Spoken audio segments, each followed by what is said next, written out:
So thank you for being here, my friends. I'm actually with Phillip Warwick, a great real estate investor out of Houston, same as me. Welcome to my podcast, Invest in the USA. You're awesome, Luis. Thanks for having me. I'm excited to be on your show today, and I've heard a lot of great things about your following, so I'm excited to share and be here today. So thanks for having me. Perfect. Thank you. So let me start right off. Phillip, why don't you just go ahead and share your story? Because I know your story, but I want people also to hear your story, how you became a real estate investor, what prompted you to do that, how long ago was that? Tell us the good stuff. Okay, sure, man. I'm happy to share. So what prompted me to get started? You know what? I grew up on the mission field, as you know, right? I was a missionary's kid in Brazil. And so the first 10 years of my life, I lived in Brazil, third world country, as we all know. And my parents being missionaries, we didn't come from money, right? We didn't have a lot of wealth. We didn't need anything because we had everything that we needed, right? But I always remember that finances were kind of a struggle. Yeah. And one of the things that I set out to from a very young age was having that money mindset, right? And the idea always came to me like, hey, what can I do to make more money? I remember as a little kid even taking back my Christmas presents, man, to Toys R Us because I wanted the money instead of the plastic gift, right? Um, anyway, growing up, because of those tendencies, I remember people in the church always saying that I would be successful and I would be wealthy. And it wasn't until high school. So I was in high school, and I remember going to my dad my senior year, and I was like, "Hey, Dad, I have an idea of when I go to college. If I go to college and buy a house, what would I need to do to be able to purchase the house? And then I could rent the rooms out to my friends, and that would pay for the house, right?" He's like, "Hey, Mhm. son, that's a great idea, right?" And he said, "I think the best thing for you to do would be to, build up your credit and save, a good down payment, 20% down. And that would give you the ability to buy a house. And that'd be a great idea." I was like, okay, cool. So I decided I was going to do that. I'm going to set back for a year and raise my credit and raise some money and do that. But late one night, I was watching late night television and an infomercial came on, Luis, and it was a gentleman selling his home study program, how to buy houses with no cash and no credit. And I'm like, oh, this sounds like a shortcut. Here I am Yeah, this is even wanting to buy better. houses, and so Right. Yeah. that's where the journey started. I ordered that home study course and started deep diving into that, and it was all about creative financing and how to find, sellers and making offers based on, terms, basically offering owner financing and these kind of strategies. And so that's really what started the journey that led to reading books and going to seminars and going to trainings and just learning everything about the real estate investing industry, which I didn't even know about before. So that's really kind of where I got my start. That's a good story that you don't hear every day. That's right. That's let, right. let me let me ask you. So, how do you attract new deals to your pipeline?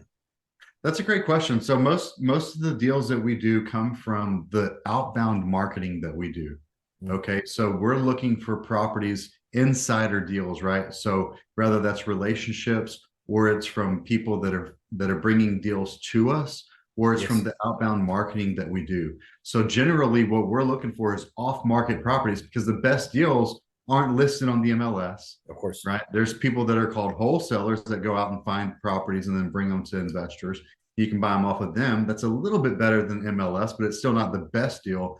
But the best deals come from the motivated sellers that call us directly. So what we do is we do a lot of outbound marketing campaigns, right? To people going through situations that might indicate that they need to sell their house. They don't technically have their house for sale. Maybe they're going through a divorce, or maybe they just inherited the property because somebody in the family passed away. Maybe they're behind on payments or about to be behind on payments or about to be in a foreclosure situation. So we target these specific lists of people who might potentially have a house or a situation that would indicate that they need to sell their house, and we Yeah. market to them, and then they call us and we go out to the property, meet with them, and assess the situation and make them an offer on the property depending on what their needs are to help them fill that gap and get the house sold quick. Or creative financing is one of my favorite strategies still to this day. And so we make multiple offers to these off-market properties from motivated sellers. Is there like a specific criteria for those targeted sellers? Because I mean, like, let me rephrase the question. Like before I became a multifamily investor, I used to do what you're doing right now, right? So there were certain criteria to find these sellers, you know, like the divorced people, or like people getting their divorce, or, you know, that tax problems, or, you know, loan being behind, or, you know, water shut off. Right. There were like so many, you know. So is there a specific one, or are you concentrated on all of them, or like what's your most effective one, you know, or like what's the strategy that you're concentrating your time on? I think the answer to any marketing question is to test, right? And Sure. so I coach a lot of guys that are in the business, rather they're getting started or trying to take their investment to the next level. And I always like to say you need to be testing 3 to 5 different marketing strategies at any given time if you want to be a real estate entrepreneur. If you just want to buy, fix, and flip 1 or 2 houses a year, buy from the wholesalers. You know what I mean? You don't need to go create a whole infrastructure of marketing and looking for those off-market deals. But if you want to have a real sustainable business, you need to be testing 3 to 5 different marketing campaigns. Believe it or not, bandit signs still work, right? You see the signs on the corners of the streets. That's where people put signs. The problem with that is that they have to be replenished pretty much weekly, because city ordinances take them down, neighborhood people take them down, the guys mowing the grass take them down, so they don't stay out very long, right? It's a good way to have those signs out to be able to generate seller leads, but you have to continue replenishing them. Okay. Another one, like you touched on, is the different strategies: divorce people, probate, somebody that passed away, the water shutoffs, code enforcement, right? Vacant, non-owner occupied houses. Right. You know, you can get the foreclosure list, you can get eviction lists. All of these are different strategies. And I say test different ones and see which ones are working for you. And if you're good about it, you'll actually track how many letters you're sending, how many of your calls you're getting. So with each campaign, you might have a different tracking number. So that way you can kind of watch it and see, hey, I mailed 100 letters. This campaign got me this many calls, right? And then you can evaluate which one's getting more calls, and then we can go concentrate on doing more of that. And it ebbs and flows too. Sometimes the best leads are going to come from different campaigns, and it's cyclical, right? So the more you continuously do that as you're building a business, the more data you're going to have to be able to say, hey, I'm going to increase my marketing on the probate deals, right? Or I'm going to increase my marketing on the foreclosures or divorce or bankruptcy, right? So it's really, the more you track it, the better you're going to get at figuring out which ones are working best in that given moment. And so that's my strategy. Hey, really test 3 to 5 different campaigns and continuously improve the ones that are doing great, do less of the ones that aren't, and then maybe test the next one and the next one.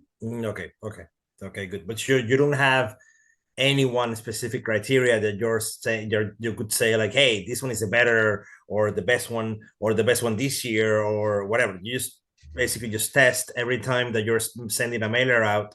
You're just testing and back testing all the time, just to see which one actually performs better now, because it may be changed.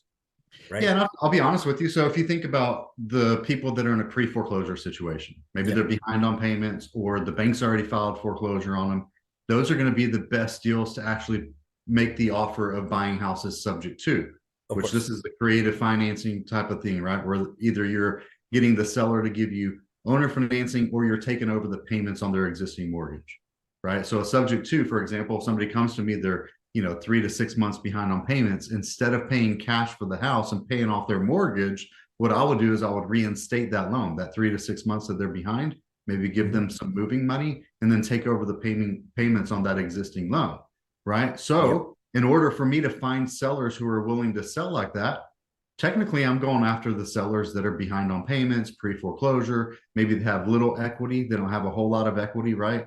In those situations. Now, if I'm targeting a probate seller, for example, somebody that passed away, chances are they've owned that house for 30, 40, 50 years. The kids just inherited it.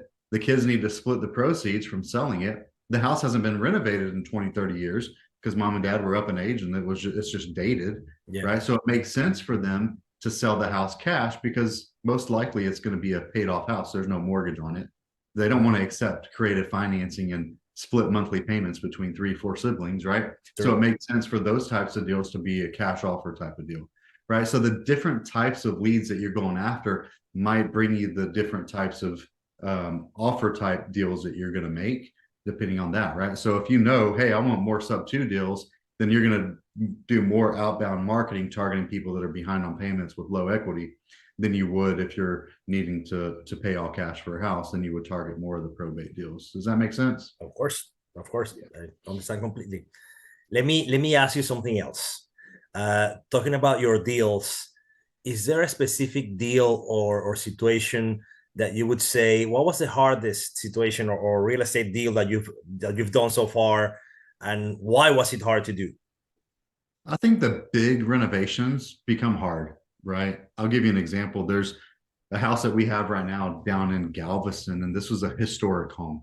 This was a house that survived the flood of the 1900s that everybody's heard about from Galveston, right?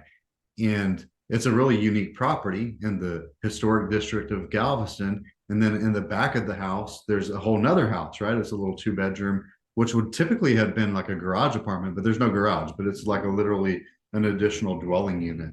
Mm. But the problem with this historic home is that it hadn't been renovated in years. And then we had to go through the historic district process of renovating it. So this was actually not a rehab, it was a restoration, right? So literally learning how to restore a house. We had to keep the old historic windows that we had to fix and make them operable again, right? Which ended up costing us like $800 to $1,000 per window. They wouldn't even let us replace them with new windows. And how many windows were there? There was a lot. There was a lot. A lot of light. So many windows, and they're big windows too. Like you could actually open the window and walk out to the balcony with some of these windows. That's how you actually access the balcony. But you know, the point is that renovation took us twice as much as we expected, twice as long, permit delays, firing contractors and getting other ones. And you know, that was a big one. So I think if getting started, you might want to stick with the lighter renovations. And that's what I love about subject to deals. Subject to deals, a lot of times they're pretty houses. You know, they're houses, you know, that you can just go in there and repaint, maybe do some kitchen countertops, paint and carpet, you know, and some flooring, and it's ready to go, right? Where if you get into a big renovation that takes longer than you anticipated and goes way over budget, it could be, you know, a mistake, right? But you learn from those mistakes as well.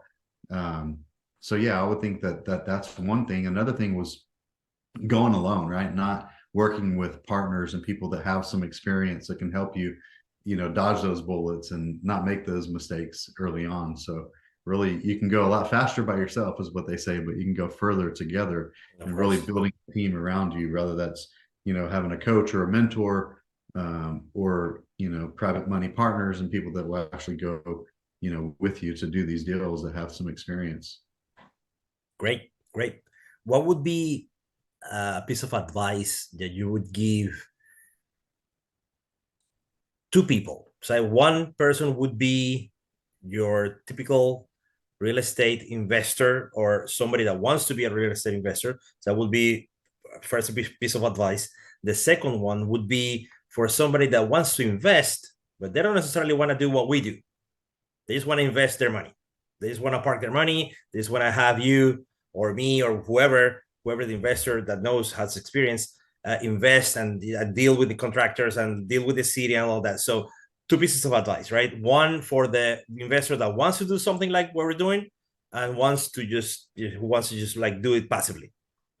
Okay, yeah, that's a great question, right? And so I myself personally, I live in both worlds, right? You can be an active investor where you're actually out there finding the deals, putting them together, managing the contractors, managing the renovations. And that's why I call myself a real estate entrepreneur, not just an investor. I'm an investor as well, but technically to be an investor means that you're actually investing your own capital into a deal. Somebody else is doing the work, right? So for the guy that has more time than capital, you want to be an active investor, right? So you want to be out there putting together a business, doing the marketing, talking to the motivated sellers, making the offers, getting houses under contract, and then potentially partnering with somebody that actually has the capital, right? And they have less time, but they have more money. They have investment capital, whether it's, you know, in the bank or in their retirement account or in the stock market, wherever they have their investment capital, and they want to diversify, but they don't have the time.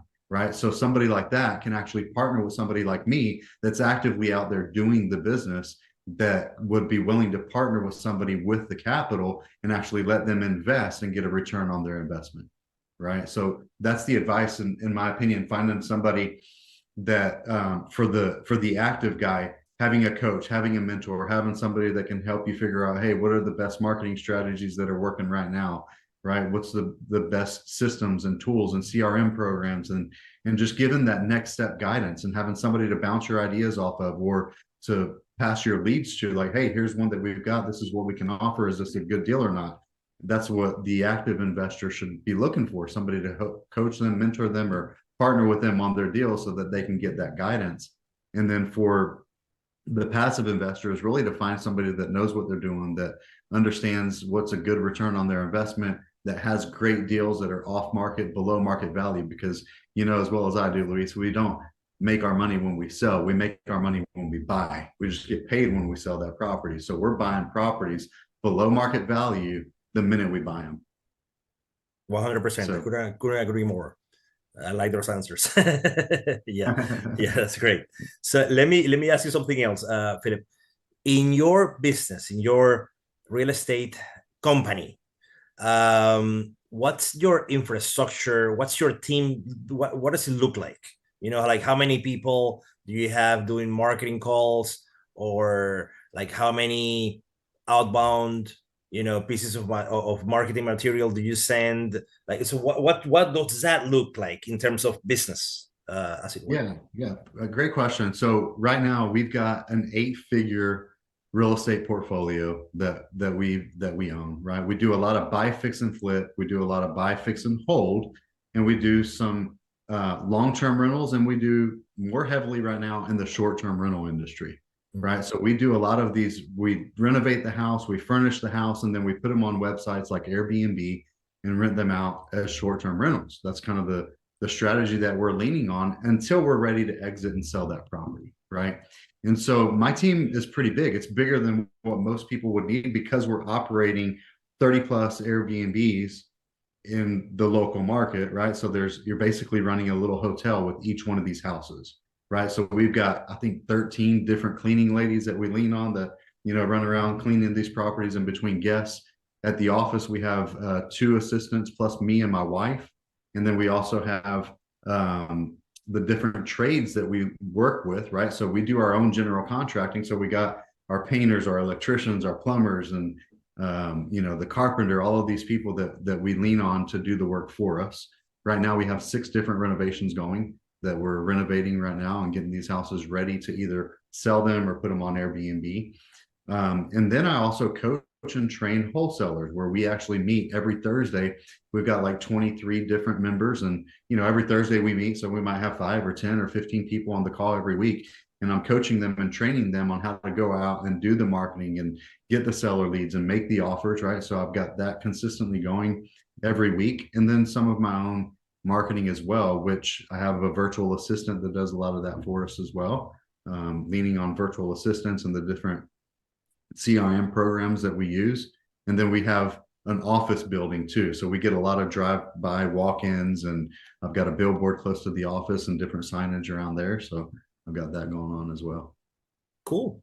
Then you're gonna share with us where that office is, and, you know, how people can actually contact you and all that. But before we do that, I wanted to ask you also about what would you recommend people read or learn about, and if you have learned or listened to a book recently, what's the best one that you've read on? I mean, like, recently. Well, you know what? I'm going to go back to, like, really what I would call the first book I ever finished or read that I didn't have to read for school. Right. And that's Rich Dad, Poor Dad. You know, believe it or not, the book by Robert Kiyosaki, that's really what opened my mind, because this was even after having ordered that home study course. When I got a hold of that book, another guy had given it to me. We were on a real estate conference, or it was actually a cruise, like a cruise with real estate guys that were teaching there. So it was an educational cruise. But I remember the guy handed me that book and I couldn't put it down. I've read that book literally in one sitting, right? It was over those 2 days on that cruise. I read that book from cover to cover. I couldn't put it down. And it's really a mindset shift, teaching people, and I'm sure you've read Rich Dad Poor Dad, you know what I mean? But it's about knowing the difference between assets and liabilities, Yeah. and buying assets before spending on liabilities, and just the mindset shift of what it takes to become financially free, to get out of the rat race.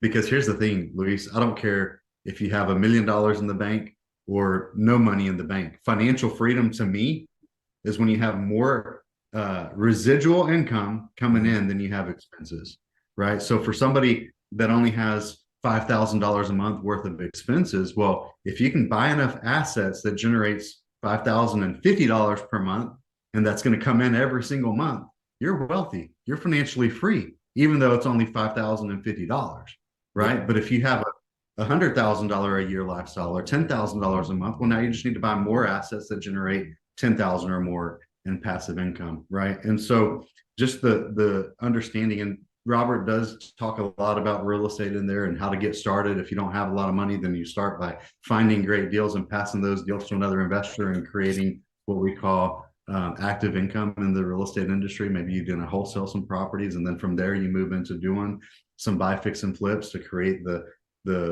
money to be able to invest, like we talked about earlier, because you can't create passive income if you don't have capital of your own to invest, right? And so that's, I mean, if for sure, Rich Dad Poor Dad, if you haven't read that book, definitely a book to read.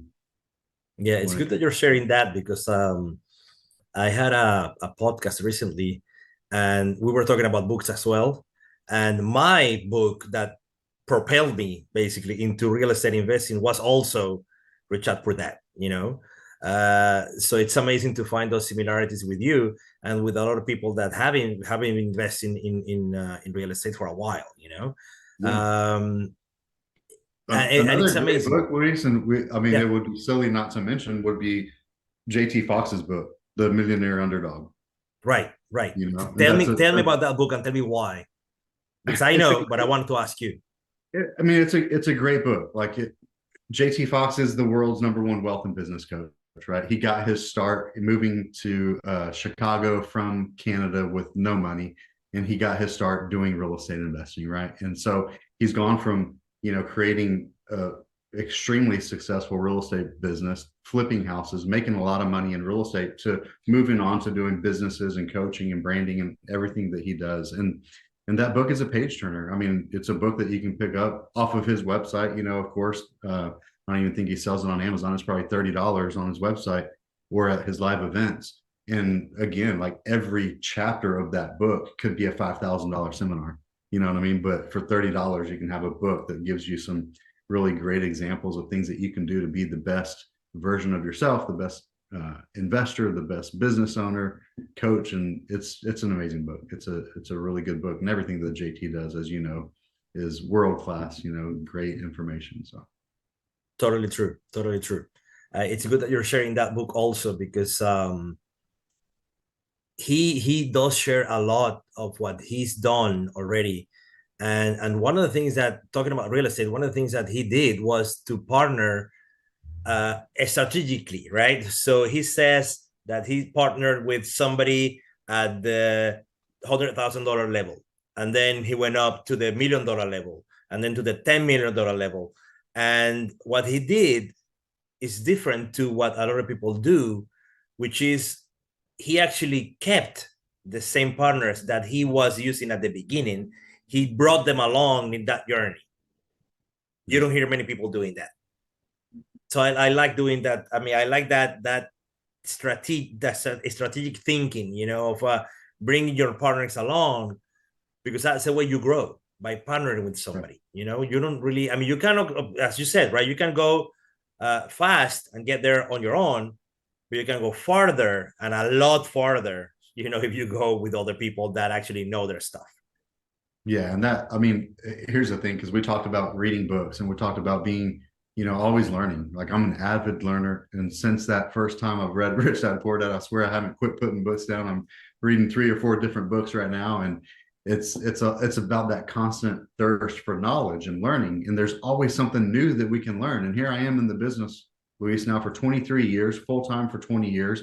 And I've learned so much from JT. And that's one of the strategies that I think most real estate investors with long-term experience like you and I have a hard time wrapping our head around, right? Why would I partner with a private money capital and give them a percentage of the deal when I can just go get hard money for 10 or 12%, right? Or I can go get a bank loan for 8%. Why would I give half of the deal to a private money partner? And that's where JT has opened up my mind to so many more opportunities. Like, hey, when you partner with these private money guys, they're going to earn so much that they're going to tell their friends about it, right? They're going to find other investment capital that they have available once you prove yourself and you get that track record. And you can do so much more with a partner than you could on your own using a hard money lender, right? And so I often say, hey, if you're using a hard money lender, you're limited to how much you can borrow, how much you can afford to pay monthly on that hard money note. But if you have a private money partner, there is no limit, right? And so there's always something to learn. There's always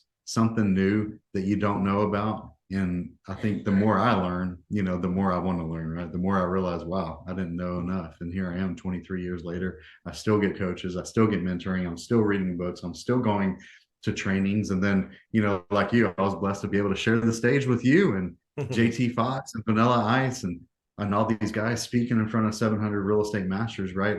Teaching and sharing my experiences with others, and to be able to be on your podcast and everything like this. I mean, it didn't start this way, you know what I mean? But here we are, constantly learning what's new and what's best, so that we can bring that back to our listeners and our followers and say, hey, here's what I learned over here. Have you tried this strategy? And it's very rewarding to be able to do that. Of course.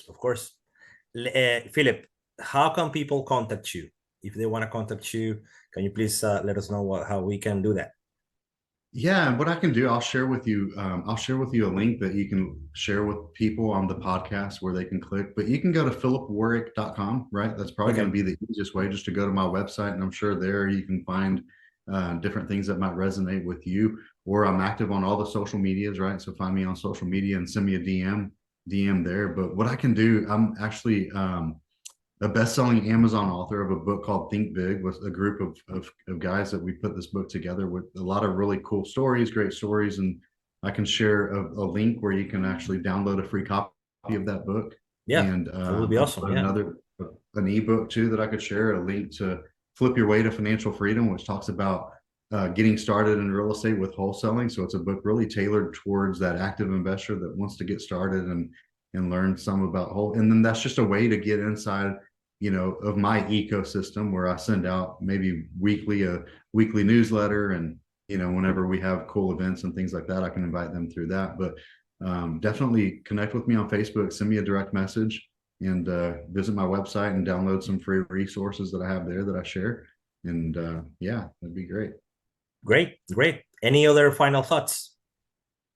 No, that's it. I think the biggest thing for me is, like, for everybody to know that wherever you're at, whether you have money or capital or you don't, right? There is somewhere for you to enter into the real estate business. And I think everybody's heard it before, right? Hey, most millionaires are made in real estate. If they weren't made in real estate, they actually hold their riches in real estate, right? And real estate is an asset class that I believe everybody should be invested in at some capacity. Right? You're totally true. I mean, like 100% on point. I always say there are only two type of people, who invest in real estate, the other ones who want to be real estate investors. So it's either or, but you always want to be invested in real estate somehow if you want to create wealth. For sure. I agree. 100%. So that would be, I guess, the final point for today. Thank you, Philip, for being here again, and we'll definitely be speaking soon about business ventures. All right. Thanks for having me on the show, Luis. Sure thing.